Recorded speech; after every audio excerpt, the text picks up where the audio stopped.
우리가 사모하는 예수님, 당신의 말씀으로 우리에게 가르치시옵소서. 종들이 따르겠습니다. 예수님의 이름으로 기도합니다.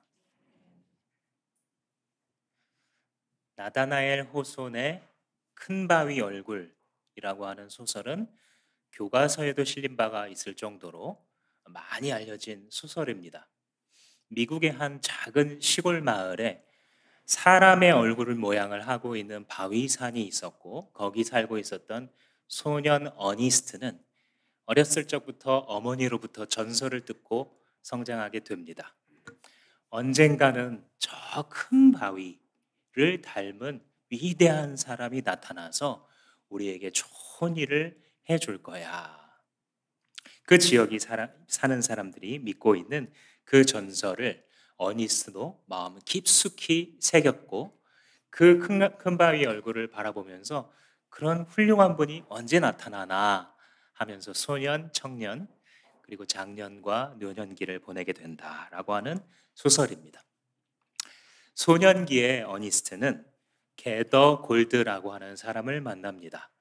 금 수집가 정도로 번역해 볼 수 있겠죠. 이 사람은 상당한 재력을 가지고 있는 사람이어서 어니스트는 기대를 합니다.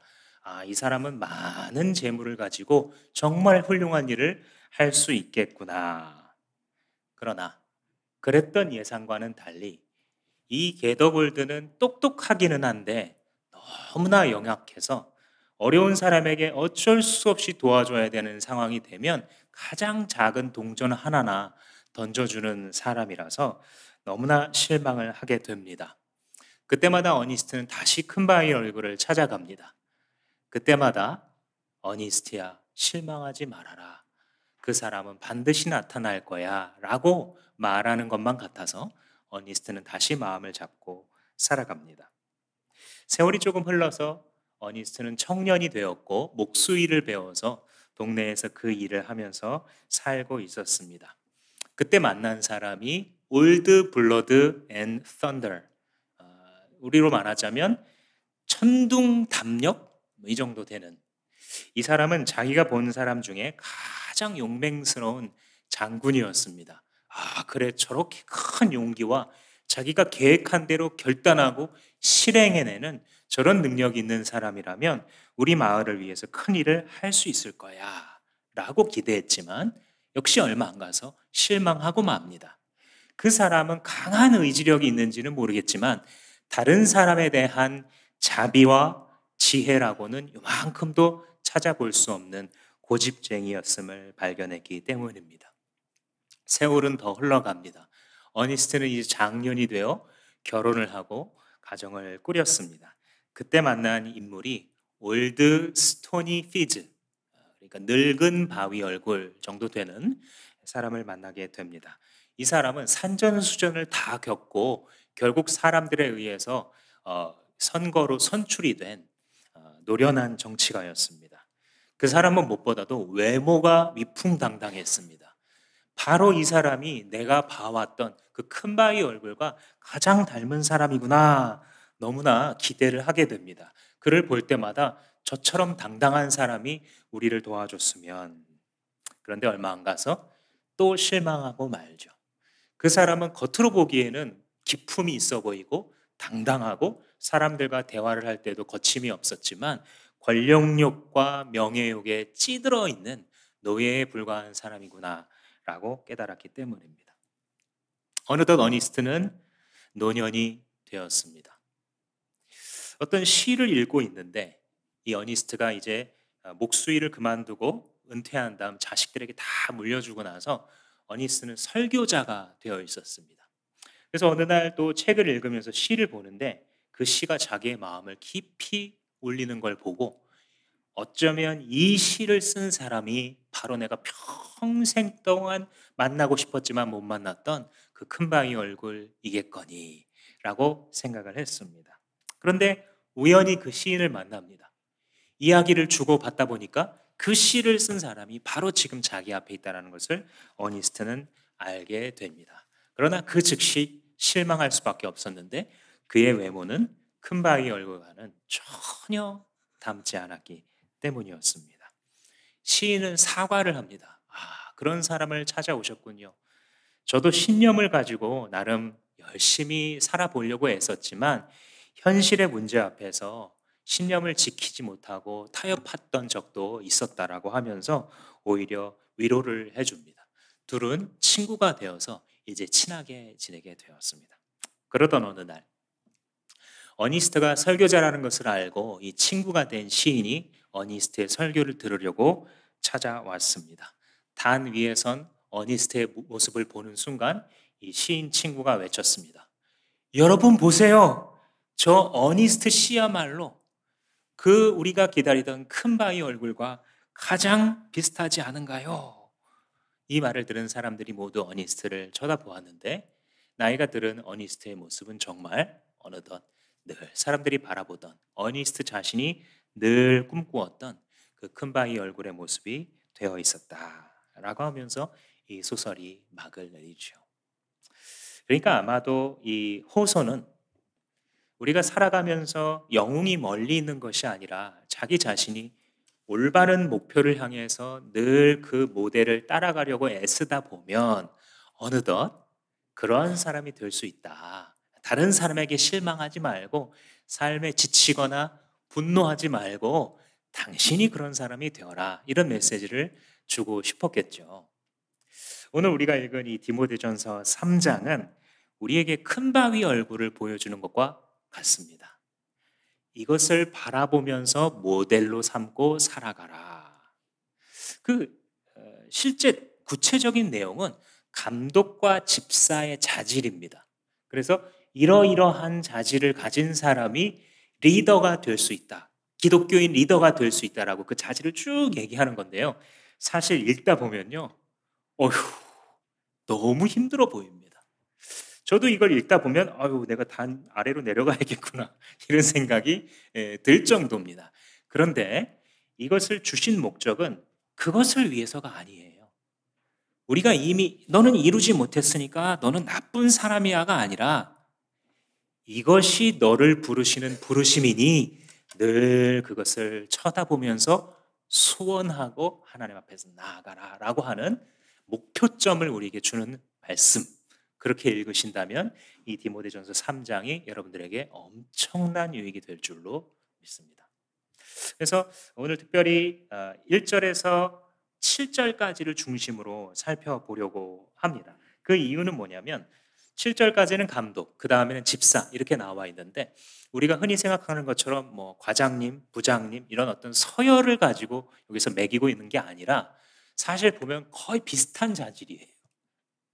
즉 뭐냐면 그리스도의 교회에서 누군가를 섬기고 이끌 수 있는 리더의 자질의 본질은 다 똑같다라는 겁니다. 왜 그럴까요? 예수를 닮아야 되기 때문에. 진짜 큰 바위 얼굴은 다름 아닌 예수 그리스도이기 때문에 감독의 자질도 또 디모데전서 5장에서 나오는 것도 디도서에 나오는 것도 그 리스트가 굉장히 비슷합니다.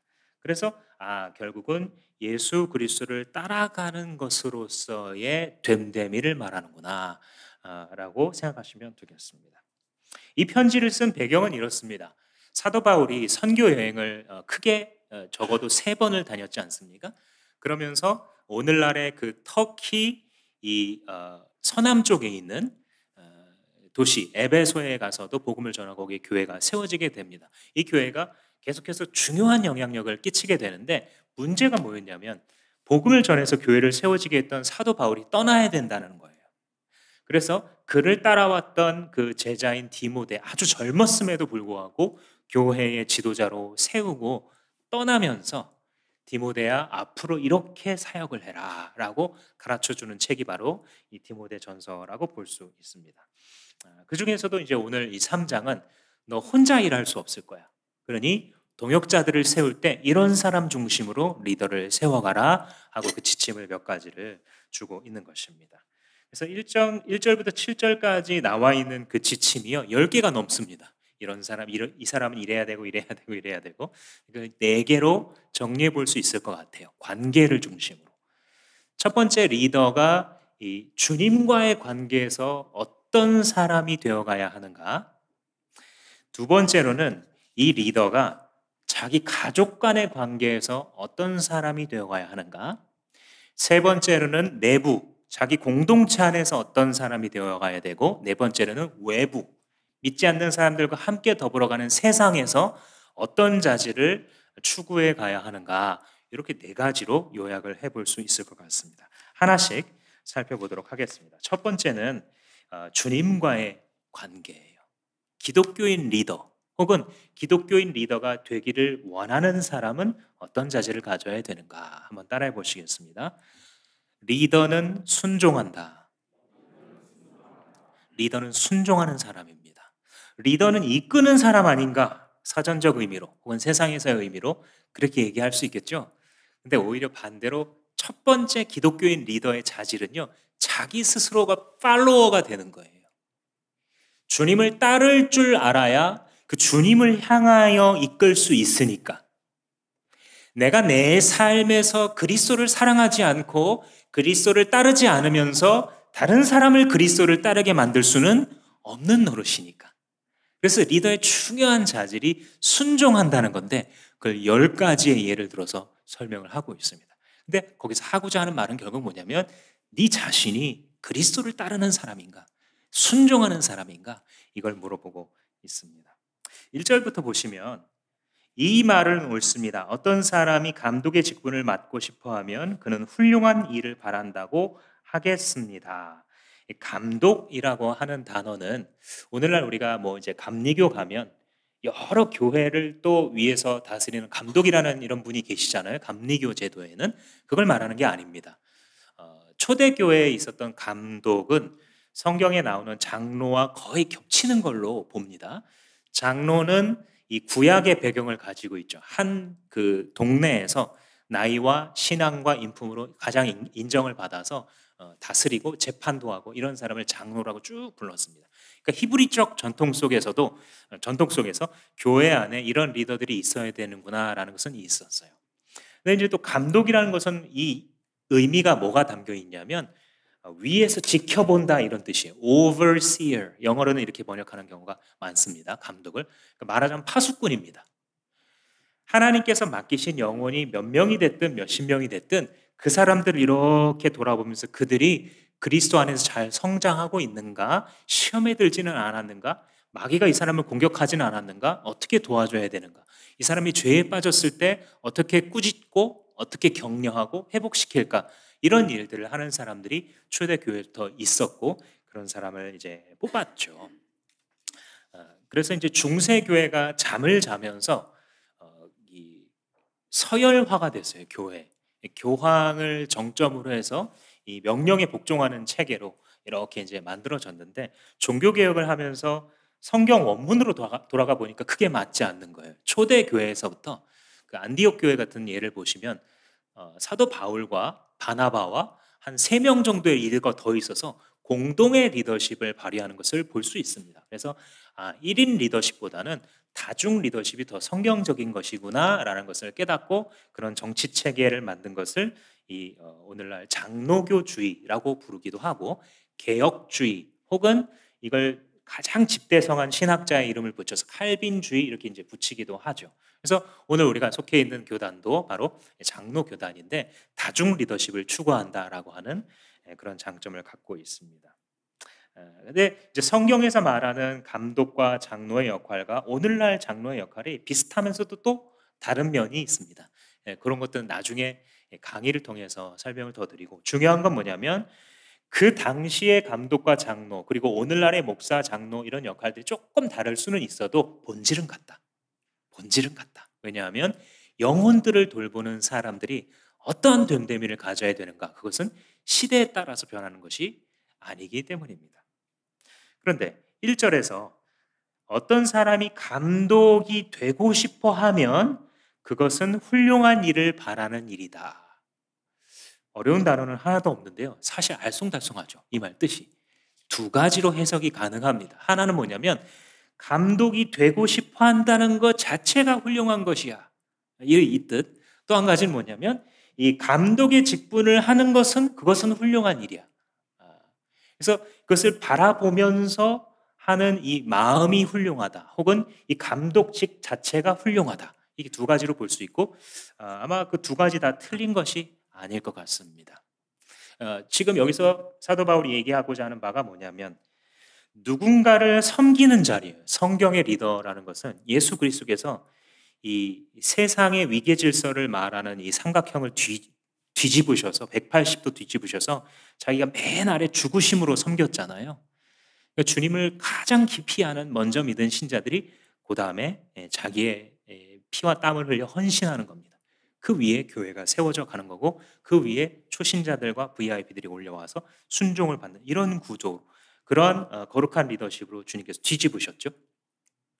그래서 이제 그렇게 그 리더십 속에서 누군가를 섬기려고 마음 가운데 내가 감독이 되어서, 혹은 내가 어떤 직분자가 되어서 누군가를 섬겨야지라고 하는 그 마음 자체가 숭고하고 아름다운 것이라는 거예요. 그리고 하나님께 주신 그 직임 자체도 숭고하고 귀한 것이다 라는 것입니다. 우리한테 적용하자면 이게 뭐냐면, 여러분, 그래서 리더가 되기를 사모하세요. 그게 성경적인 거예요. 그거는 카리스마가 있고 리더십이 있고 실력이 있어야 되지 않습니까? 그런 거 다 부차적인 거고요. 내가 누군가를 섬기겠다라는 마음을 품으면 이미 그게 리더가 되기를 사모하는 거고요. 기독교회 안에서. 그리고 그 마음은 어떤 것이라고요? 훌륭한 일입니다 라고 말하는 거예요. 그래서 여러분들 사모하시면 됩니다. 하나님, 나도 하나님이 쓰시는 분량만큼의 리더로 사용해 주세요. 이렇게 기도하시기 바랍니다. 근데 그 리더에게 있어서 가장 필요한 게 순종이라 그랬죠. 순종. 그 순종의 이해들을 하나씩 보자면요. 2절부터 우리 2절을 같이 한번 읽습니다. 시작. 그러므로 감독은 책망할 것이 없으며 한 아내의 남편이며 절제하며 신중하며 단정하며 나그네를 대접하며 가르치기를 잘하며, 이렇게 나왔는데 책망할 것이 없다. 여기서부터 벌써 두렵습니다. 책망할 것이 없어요. 여러분, 어떻게 받아들이시면 되냐면, 우리가 그 투표로 지도자들을 뽑잖아요. 훌륭한 줄 알았어요. 이 사람의 어떤 학력이나 가졌던 포지션들이 훌륭하겠구나 싶었는데, 돈 문제 나오고 가족 문제 나오고 막 여러 가지 구설수를 올리면 직무 수행을 잘할 수가 있습니까? 어려워지잖아요. 그죠? 계속해서 문제가 되고 누군가에게 뭐 억울하다, 뭐 비난을 받기 시작하면 공동체도 힘들어지고 자기 스스로도 직무 수행을 잘할 수 없는 거예요. 그래서 우리가 큰 바위 얼굴처럼 바라봐야 될 바가 이거라는 거예요. 누가 감히 하나님 앞에서 나는 책망받을 일이 없다 이렇게 말할 수 있는 사람은 없습니다. 근데 사도 바울이 말하고자 하는 바는 뭐냐면, 그걸 사모하는 자예요. 담대하게. 우리가 그리스도의 피를 힘입어 담대히 하나님의 은혜의 보좌에 들어가게 됐다. 그 담력을 얻었다. 우리 지난 시간에 배웠잖아요. 예수 그리스도의 피 뿌림을 받았기 때문에 주님이 나를 다시 태어나게 하셨으니, 주님이 다시 오실 때 책망할 것이 없는, 흠도 티도 없는 그리스도의 신부로 발견되고 싶습니다. 주님, 나와 함께 하소서. 이 마음을 갖고 기도하라는 거예요. 아멘이십니까? 그러면 큰 바위 얼굴이 되어 갈 것입니다. 그것이 주의 성령께서 우리 안에 행하시는 바입니다. 두 번째, 한 아내의 남편이며, 여기서 벌써 난 아니네 이런 분들 있으실 겁니다. 예를 들어서 결혼을 안 했거나 아니면 이혼을 했거나 뭐 이런 사람은 그러면 리더가 될 수 없다는 거냐? 지금 이 구절에서 전달하고자 하는 바는 신실함이에요. 가장 가까운 1차적인 관계잖아요. 부부라는 것은. 거기에서부터도 신실하지 못해가지고 막 여러 사람이랑 같이 살고 그러면 창세기 1장에 있는 그 원리, 일부 일처의 원리, 아담과 하와의 원리, 그죠? 그리고 그 결혼으로서 나중에 그리스도와 교회를 설명할 정도로 깊은 것이 결혼의 비밀인데, 그 작은 첫 번째 관계부터 충실할 수 없다? 그런 사람은 어떻게 리더로 세우겠냐는 겁니다. 그래서 우리는 가장 가까이에 있는 작은 관계에서 충실한 게 진짜예요. 그러니까 여기서 한 아내의 남편이며 라는 그 작구보다 그 안에 들어있는 성실성을 볼 수 있어야 됩니다. 우리한테 주신 아주 작은 관계예요. 나와 이 사람밖에 몰라요.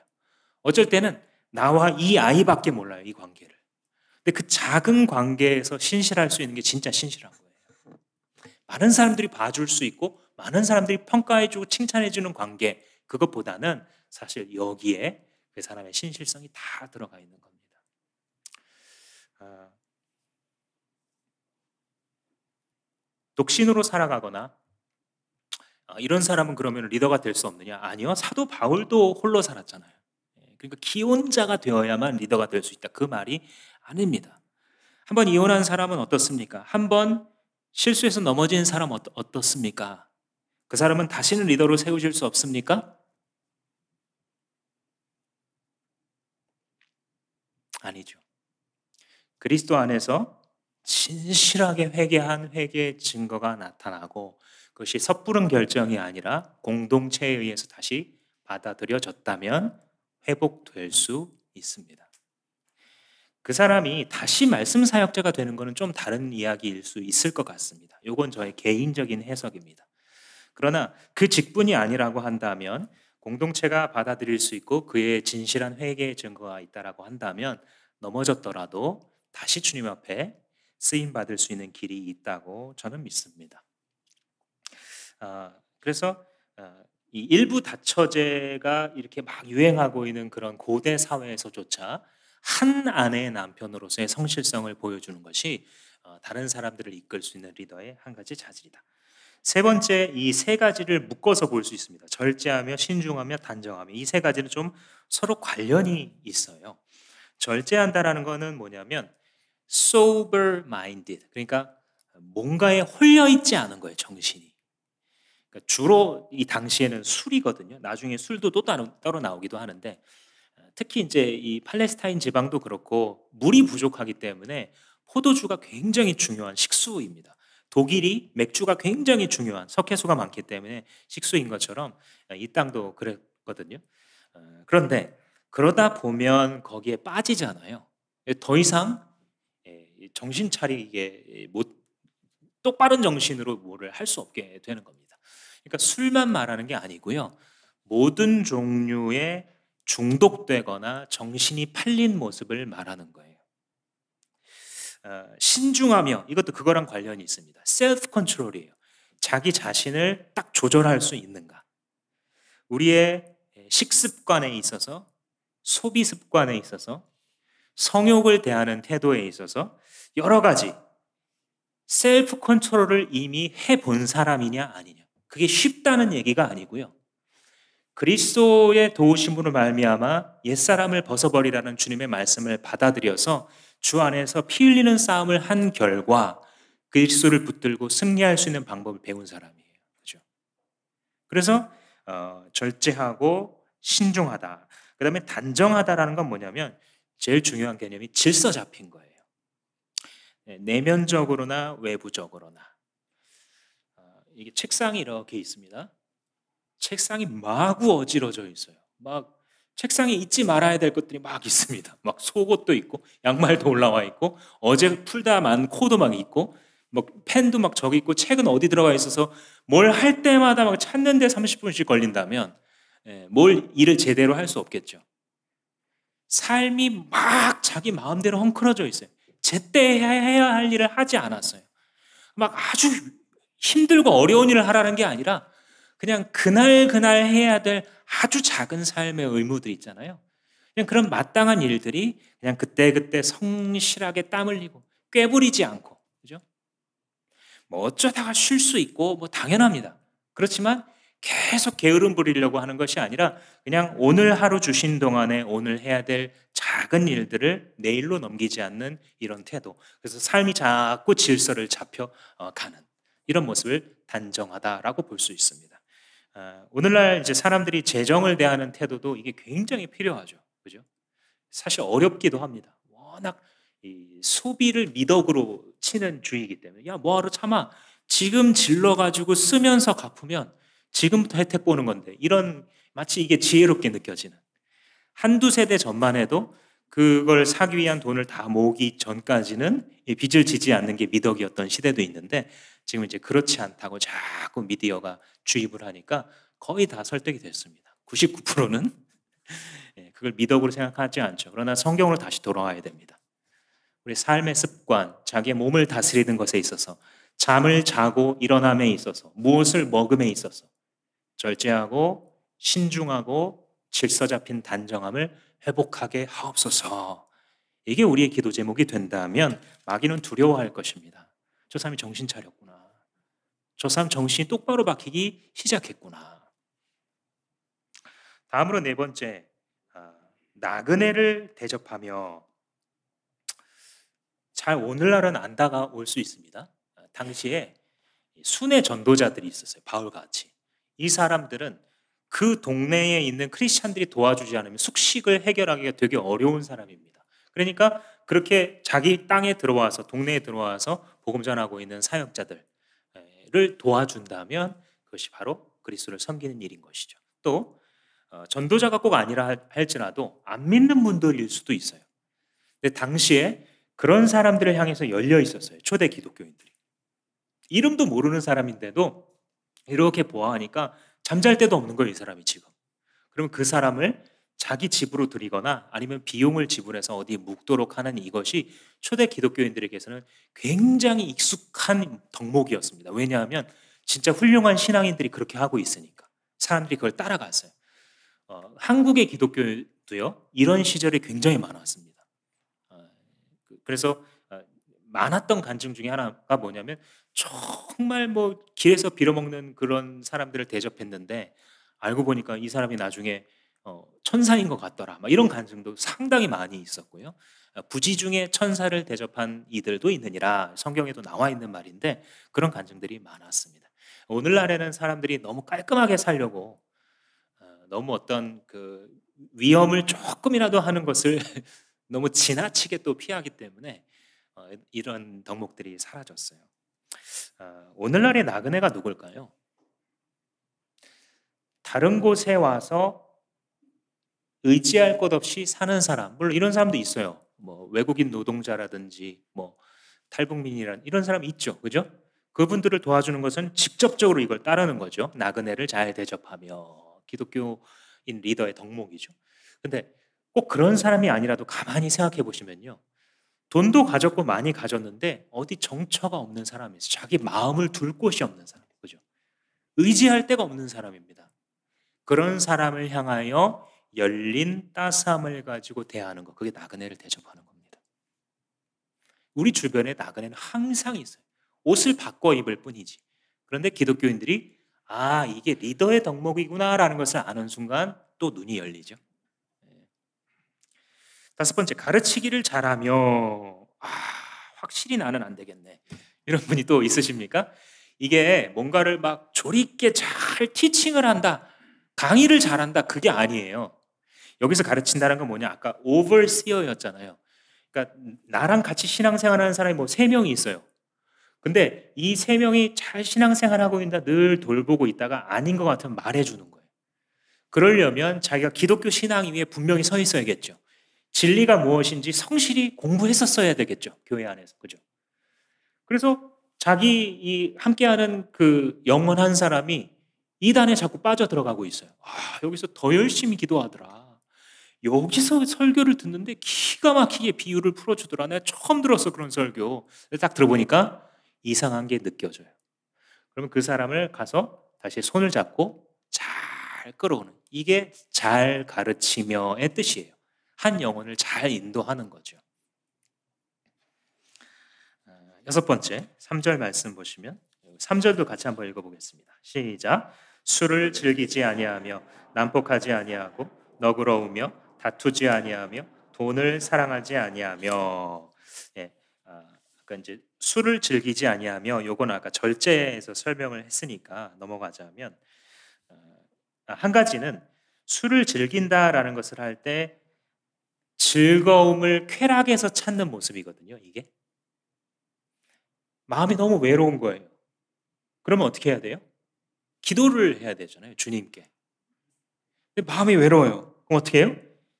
이것도 주님이야 그러면서 한 잔을 다 꺾는 습관이 어울린다고요, 안 어울린다고요? 안 어울린다고요. 술 먹는 게 죄가 아닌데 거기에 의존하려고 내 마음 적적할 때 이거 마시려고 하는 그죠?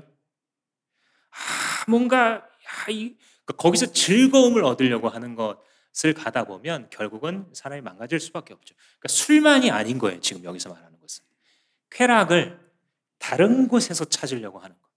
하나님께 주신 이미 너무나 충분하고 아름다운 방법들을 벗어나서 굳이 다른 방법으로 쾌락을 얻어내고 마음을 거기에 두려고 하는 태도를 말하는 거예요. 그래서 이제 그게 아니다. 일곱 번째는 난폭하지 아니하며, 이게 뭐냐면 폭력으로 일을 해결하는 그런 사람은 안 된다는 거예요. 제가 지난주에 교회를 오다가 선교사님과 약속이 되어 있었습니다. 그래서 몇 시까지 가야 된다고 아이들한테 또 말해놓고 그 다음날 아침에 일어났는데 결국 늦게 나왔습니다. 그래서 운전을 하면서 제가 와 하고 밟아서 아무튼 이제 늦지 않고 갔다 왔습니다. 문제는 이게 그 주중에 아내가 대화를 하자고 말을 걸어오는 것이었습니다. 그래서 당신이 주일날 어땠는지 알고 있냐? 내가 뭘 그랬는데 폭력적이었다 이렇게 말을 해주더라고요. 왜냐하면 탄 사람들이 위협을 느꼈으니까. 그래서 당신은 훌륭한 사람인데 그럴 때 보면 당신 같지가 않다 이런 말을 하길래 제가 땡 하는 소리가 들리면서 그러네. 비록 주먹을 쓰지는 않았어도 물리력을 행사한 건 아닌데 누구 몸을 터치한 것은 아닐지라도 그 사람의 마음을 위협하는 그 행동, 니네가 더 빨리 나왔어야지 하는, 그러니까 평상시에 아빠가 일찍 자라 그럴 때 잤어야지 뭐 이렇게 그 마음을 담은 거거든요. 말로 하기는 싫으니까. 그런 사람은 된다 안 된다? 안 된다라고 말하고 있는 겁니다. 다시 한번 리마인드를 하자면 큰 바위 얼굴, 이걸 향하여서 우리가 가야 되는 거죠. 그러니까 이런 태도를 갖고 있으면서도 남을 막 비난한다든지 계속 그런 폭력이 습관이 되기 시작한다면 어울리지 않는 거예요. 어떤 일을 할 사람이 못 되는 거예요. 그래서 자기에게 마음에 들지 않더라도 다른 수단으로 소통을 하려고 노력하기도 하고 용서를 해보기도 하고 정 안 되면 와서 협상을 할지언정 안 된다고 해서 폭력을 행사하는 것은 그리스도인에게 맞지 않아요. 근데 의외로 가정 안에서도 그런 일이 있을 수 있죠. 그래서 이 말씀을 들으시면서 이게 하나님이 나한테 지금 말씀하시는 거구나 이렇게 적용하실 수 있었으면 그게 복될 것입니다. 여덟 번째는 너그러우며 그랬어요. 크리스찬들이요 너무 쫌생이가 되면 안 됩니다. 돈이 없고 가진 것이 없어서 쫌생이가 되는 게 아니고요. 주님이 이미 우리한테 보여주신 그 관대함과 너그러움을 너무 잊고 살면 쫌생이가 됩니다. 근데 의외로 그 상태로 남아있는 경우가 많아요. 우리가 이런 말 들을 수 있어야 돼요. 그래도 제가 실수했는데 그래도 사장님 만나서 제가 다행인가 봅니다. 너무 감사합니다. 그냥 크게 문제 삼지 않아 주셔서. 이런 말 좀 들어야 돼요. 근데 오히려 상대방이 저놈 된통 잘못 걸렸네. 우리를 보면서 이런다면 이 구절이 우리를 향해 지금 말씀하시는 거예요. 그죠? 하필 나를 만나서 고소당하고 괴롭힘 당하고 막 협박 메일 당하고 어디 찌른다 어디 공공부처에 이른다. 물론 자기를 지키기 위해서 뭔가를 이렇게 해야 될 때도 있겠죠. 그런데 하필이면 나를 만나서 이 사람이 인생이 힘들어지고 망가진다? 그리스도인 리더에게 어울린다 안 어울린다? 안 어울린다. 하필 나를 만나서 그래도 이 사람이 그냥 그만하고 넘어갈 수 있었구나. 자꾸 이렇게 되는 일이 일어나면 너그러우며 라고 하는 그리스도의 성품이 우리 가운데 있는 겁니다. 아홉 번째, 다투지 아니하며. 걸핏하면 지적하고 대립하는 게 습관이 되는 분들이 있어요. 이게 안타까운 게 자기 스스로는 잘 모르기 때문에 정말 사랑하는 주변 사람이 말해줘야 됩니다. 특히 배우자가 잘 말해줘야 돼요. 아니면 자기 가족이 잘 말해줘야 돼요. 이거를. 그러니까 어떤 일을 하고자 하는데, 예를 들어서 목장에서 뭘 하고자 하는데 같은 값이면 아직 물이 반이 그래도 남았네요.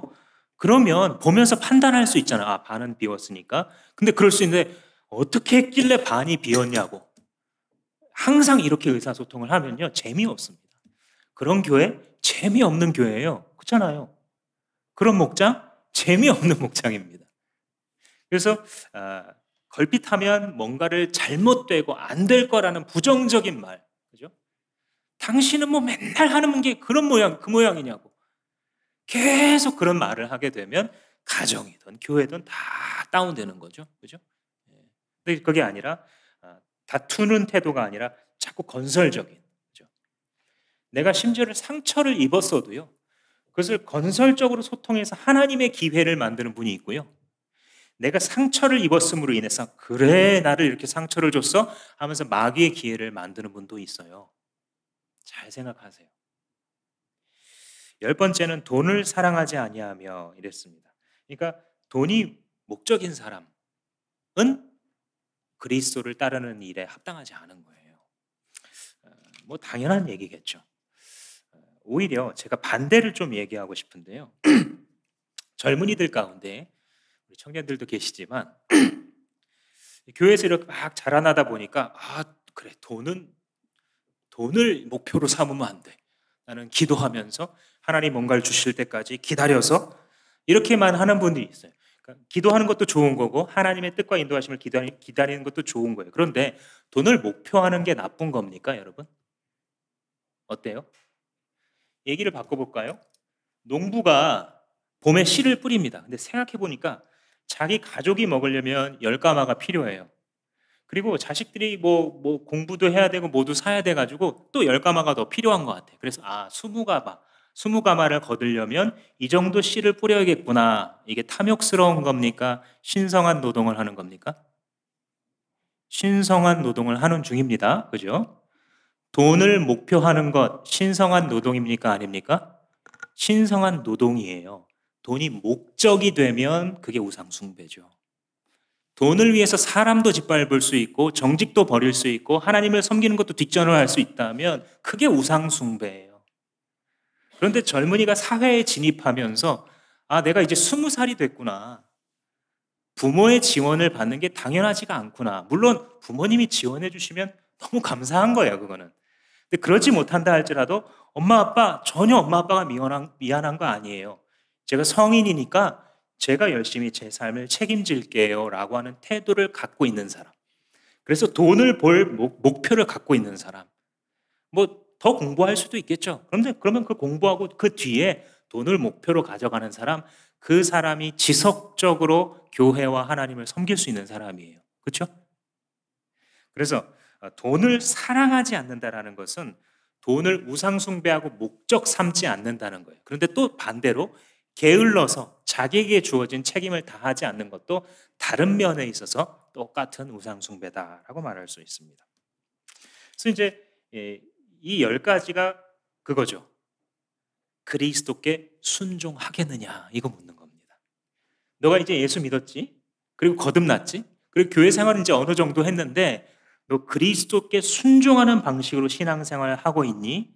그래서 너에게 시간을 더하면 이런 리더가 되어가는 그 레일 위에 네가 올라가 있니? 아니면 매일 하는 예수 그리스도에 대한 이 순종하는 것을 이쪽으로 치부해 놔서 아직도 그 레일 위에 못 올라가고 있니? 이걸 물어보는 겁니다. 다시 한번 리마인드 해드리지만 그리스도를 사랑한다면 순종합니다.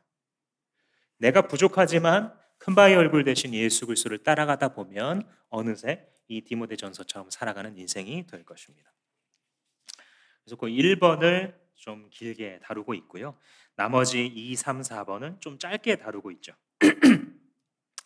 두 번째 그 리더는요, 자기 가족 간의 관계에서 한번 따라 하시겠습니다. 리더는 가정을 잘 다스린다. 이게 두 번째 됨됨인데요. 우리 4절과 5절을 함께 읽겠습니다. 시작. 자기 가정을 잘 다스리며 언제나 위엄을 가지고 자녀들을 순종하게 하는 사람이라야 합니다. 자기 가정을 다스릴 줄 모르는 사람이 어떻게 하나님의 교회를 돌볼 수 있겠습니까? 간단한 논리로 지금 설명하는 거예요.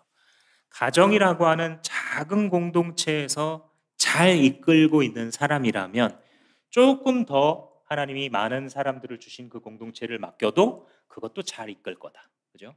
반대로 여기에도 충실하지 못하고 여기에도 잘 못하고 있는 사람이 어떻게 교회에 와서는 그 사람이 잘 리더할 수 있겠느냐, 이런 원리예요. 되게 단순한데요. 이것처럼 간담을 서늘하게 하는, 부모들의 간담을 서늘하게 하는 구절도 드뭅니다. 진짜 무서운 구절이에요, 이 구절이. 아, 그러나 역시 주님께서 우리가 이걸 바라보라고 하시는구나. 지금 현재 우리 가정의 상황이 그렇지 않다 할지라도 주님이 이걸 꿈꾸라고 하시는 거구나. 기도 제목을 그렇게 내야 되겠구나. 내가 지금 자녀를 바라보면서 이렇게 키워야 되겠구나 하고 깨달으신다면 성령의 음성이에요, 그게. 보세요. 자기 가정을 잘 다스리며 위엄을 가지고 자녀들을 순종케 한다. 여기 두 가지가 들어있어요. 가정을 다스린다라는 건요, 통치가 아니고요, 돌봄의 뜻이에요, 여기서는.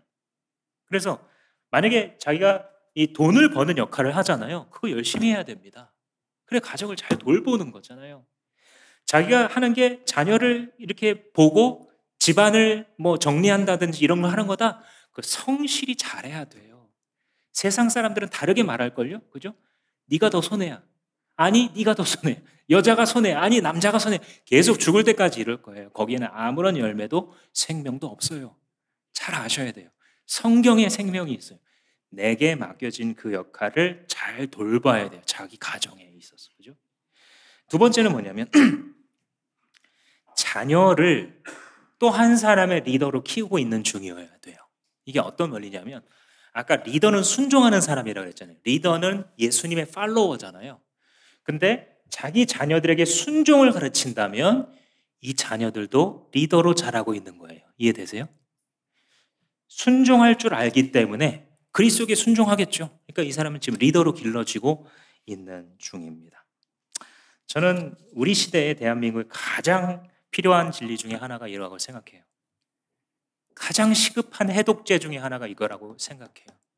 학교가 무너지고 교실이 붕괴되고 이게 어제 오늘의 일도 아니고 어느 학교에서 일어난 일이 아니고요. 대한민국을 잠식한 교육관입니다. 그죠? 권위가 사라지고 질서가 사라진 것은 성경에서 떠났기 때문이에요. 그런데 미디어에 나온 영향력 있는 사람들이 그렇게 말을 하잖아요. 여러분, 제가 질문해 보겠습니다. 자식이 부모를 함부로 대하는 것을 어렸을 때부터 하고 있다면 그게 잘못이라는 걸 가르쳐 줘야 됩니까? 아직은 어리니까 가만히 놔둬야 됩니까?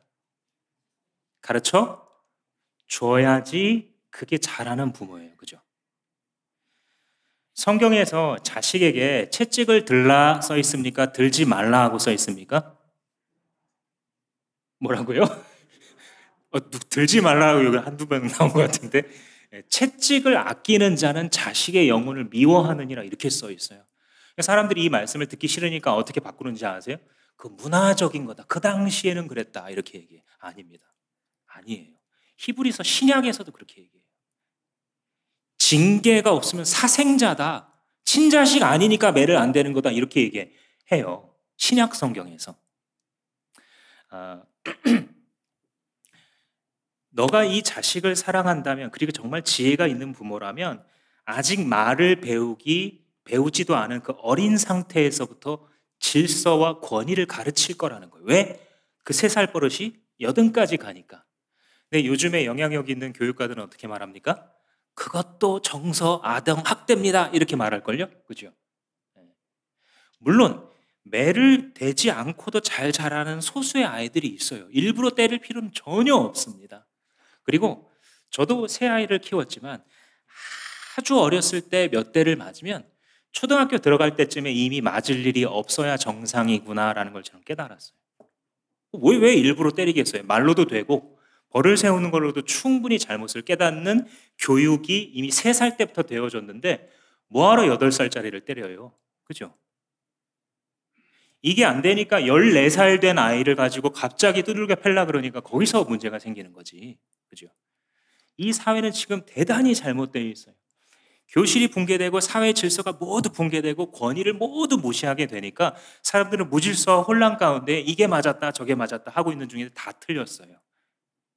주님 앞에서 어렸을 적부터 부모를 존중할 줄 알고 어른들을 존중할 줄 아는 아이로 자라나야 됩니다.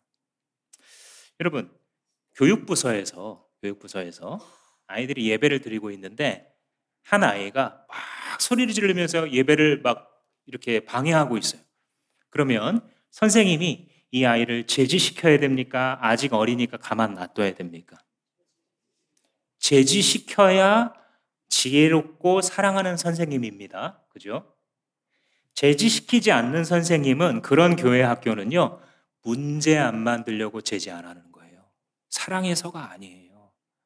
그 아이를 이뻐해서 그러는 게 아닙니다. 가정교회 매뉴얼이 있어요. 가정교회를 잘하는, 그래서 영혼권이 막 활발하게 일어나는 이런 교회는요, 아예 써 있어요. 뭐라고 써 있냐면, 목장 모임에서 자녀들이 자꾸 시끄럽게 하면서 목장 모임을 못 오게 하게 되면 모른 채 하지 말고 자기 자식인 것처럼 다 같이 혼내줍니다. 이렇게 써 있어요.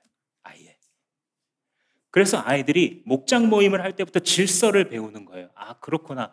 올리브 블레싱 하는 시간은 그게 한 30분 되겠지만 같이 찬양하고 같이 기도 제목하고 감사한 거 나눠야 되는 거구나. 그리고 이 올리브 블레싱 끝나고 나면 같이 성경 한 장이라도 읽고 그 다음에 하고 싶은 일을 하는 거구나. 그리고 어른들이 모여서 나눔을 하고 있으면 시도 때도 없이 와서 엄마 하고 방해를 하면 안 되는 거구나를 누가 가르쳐야 돼요? 부모가 가르쳐야 되죠. 그리고 그 아이를 함께 사랑하고 있는 그 교회 공동체가 같이 가르쳐야죠. 그죠?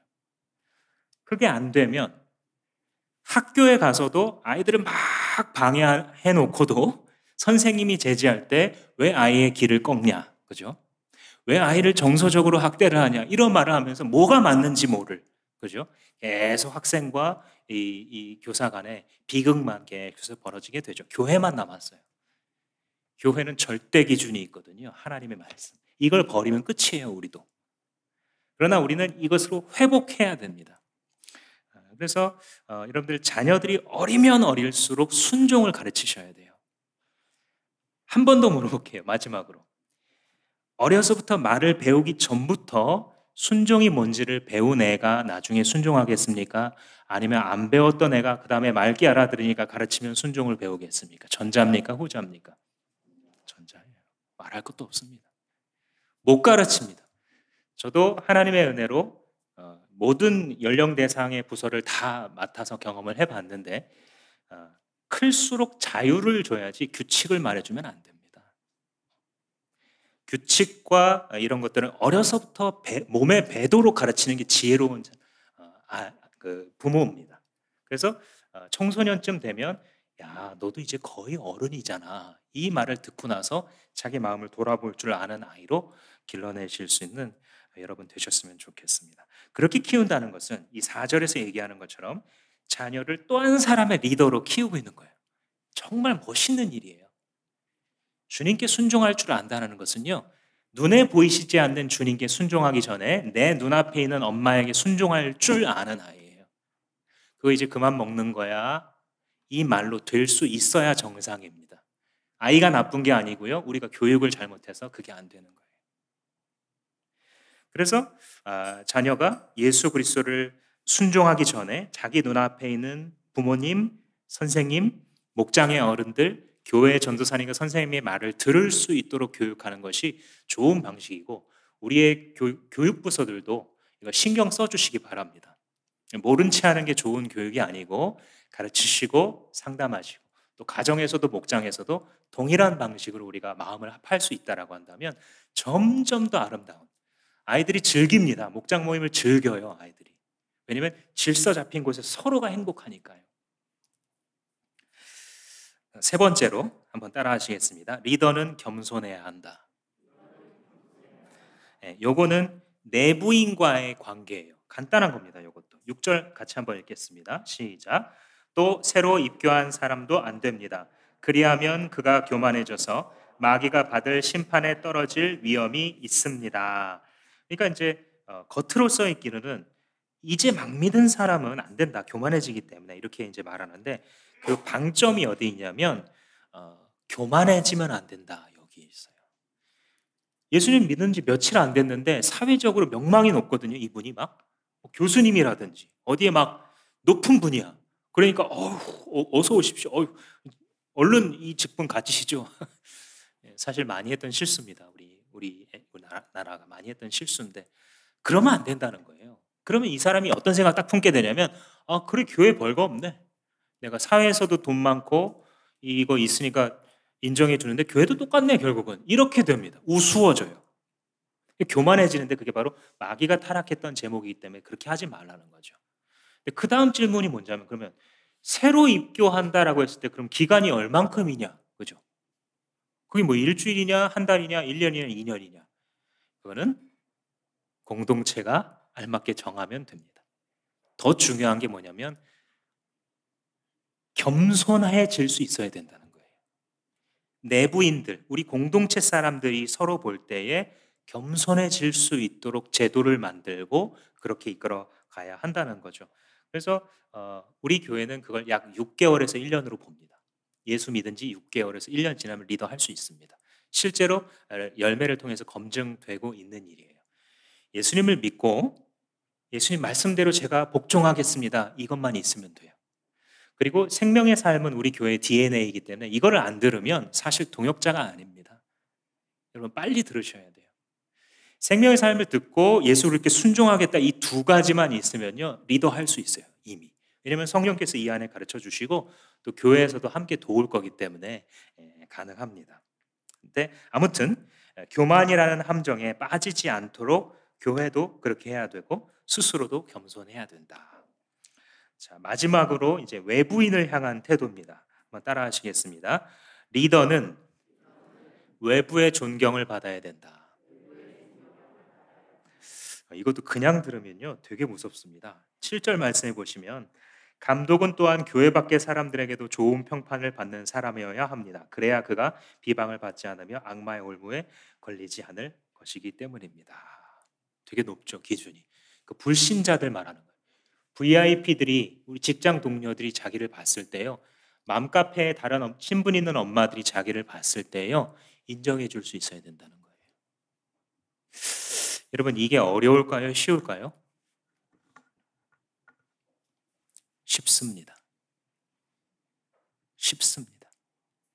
이래야 된다라는 것을 알고 믿으면 그 다음부터 쉬워집니다. 한번 해보세요. 이래야 되는 거구나. 이제 제가 얼마 전에 봤던 한 이제 가정교회, 제가 많이 참고하는 가정교회 중에 하나인데 세례식을 하는데 청년인 것 같아요. 한 22, 3살 됐을래나? 세례를 받는데 친구 2명이 같이 왔는데 불신자예요. 근데 세례식을 하는데 이 사람이 크리스찬이라는 것을 여기서 말해줘야지 세례를 받을 수 있어요. 그래서 먼저 세례 받는 사람이 나는 예수님을 믿고 이거 서약을 하잖아요. 그래서 손을 내리고 친구들 일어나게 합니다. 이 불신자 증인들이에요. 당신들은 이 사람이 진짜 크리스찬이라고 믿으십니까? 여기서 예스 해줘야지 세례를 받는 거예요. 근데 여러분 이게 쉬울까요? 어려울까요? 쉬울까요? 어려울까요? 쉬워요. 쉽다니까요. 내 사랑하는 내 친구가 내가 지금 세례받고자 하는데 와서 아니요? 이럴 사람이 많을까요? 많지 않아요. 근데 딱 한 가지는 있어야 돼요. 이 친구랑 지낼 때 돈 떼어 먹고, 그죠? 돈 빌려놓고 안 갚고 맨날 얍삽하게 굴고, 그죠? 부정적인 소리만 맨날 하고 막 우리 교회에 이런 문제 있고 저런 문제 있고 그러면은 예스라는 답이 안 나오는 거예요. 안 오는 거예요, 그 자리에. 근데 그게 아니라 그냥 평범하게 나랑 친하고 내 마음을 나누는 친구들 있잖아요. 그 친구들 앞에서 진실하게 사는 거예요, 그냥. 조금 손해받아. 그래, 내가 손셈 칠게. 뭐 이러기도 하고요, 좀 너무 막 약삭빠르게 굴어도 미워하지 말고 기도해주고. 그러다 보면 이 친구가 와서 이 사람 크리스찬입니다. 해줄까요, 안 해줄까요? 해줍니다. 해줘요. 왜 안 해줘요? 해줘요. 쉬워요. 그죠? 이걸 확장해 보시면요. 사회로부터 인정받는 거 그렇게 어려운 일이 아니에요. 우리가 믿는다면, 우리가 믿는다면 아, 이렇게 살아야 되는 거구나. 아, 내가 이제 어디서 이기심을 품고 있는지 알았다. 이렇게 깨달는 분이 디모데서를 잘 읽고 있는 거예요. 리더는, 크리스찬 리더는 외부의 사람들이 그가 믿는 교리는 동의 안 할지라도, 그가 진리라고 믿는 그 예수 그리스도에 대해서는 공감 안 할지라도, 그가 가지고 있는 투명성과 그가 가지고 있는 진실함은 그래 맞긴 맞아. 그가 가지고 있는 사람에게 헌신하려고 하는 그 마음은 그래 맞아. 너는 그런 게 있어. 라고 인정받을 수 있어야 된다. 그것을 큰 바위 얼굴로 삼아서 기도하고 나아가라. 우리에게 말씀해 주고 있는 것입니다. 우리 교회에서도 앞으로 그래서 세례를 받을 때에는 증인을 요구하게 될 겁니다. 이 일은 어려운 일이 아니기 때문에 여러분들이 이미 가지고 있는 그 몇 명의 친구 관계를 한번 돌아보세요. 아, 나는 벌써 세례 받았습니다, 목사님. 네, 그러지 마시고 이 말씀을 하나님이 들려주신 이유가 있겠죠. 아, 그렇구나. 내가 세례를 주마음교회에서 받았더라면 저런 걸 통과했었어야 됐거니 내가 세례교인으로서 직분자로서 여기 있으려면 그렇게 살아야겠구나라고 받아들이신다면 그게 바로 그리스도 따르려는 마음이 아니면 뭐겠습니까? 사랑하는 성도 여러분, 주님을 향해서 순종하십시오. 그러면 어려워 보였던 것들이 성령을 따라 자꾸만 쉬워집니다. 그리고 여러분, 가정에서 잘하세요. 멀리서 크게 인정받으려고 하지 말고요. 자기 배우자, 자기 형제 자매, 자기 자식한테 인정받으세요. 하나님이 도와주실 겁니다. 공동체 내부에 그리고 외부에 함께하는 사람들 앞에서 그냥 정직하게 사세요. 좀 따뜻하게 사세요. 조금 나눠주려고 노력하세요. 욕할 것도 한 번 더 참으시고. 왜냐하면 우리는 진짜 큰 바위 얼굴 되시는 예수 그리스도를 바라보며 지금도 순례하는 하늘나라의 시민이기 때문입니다. 다 같이 자리에서 일어나셔서 우리 헌신의 자리에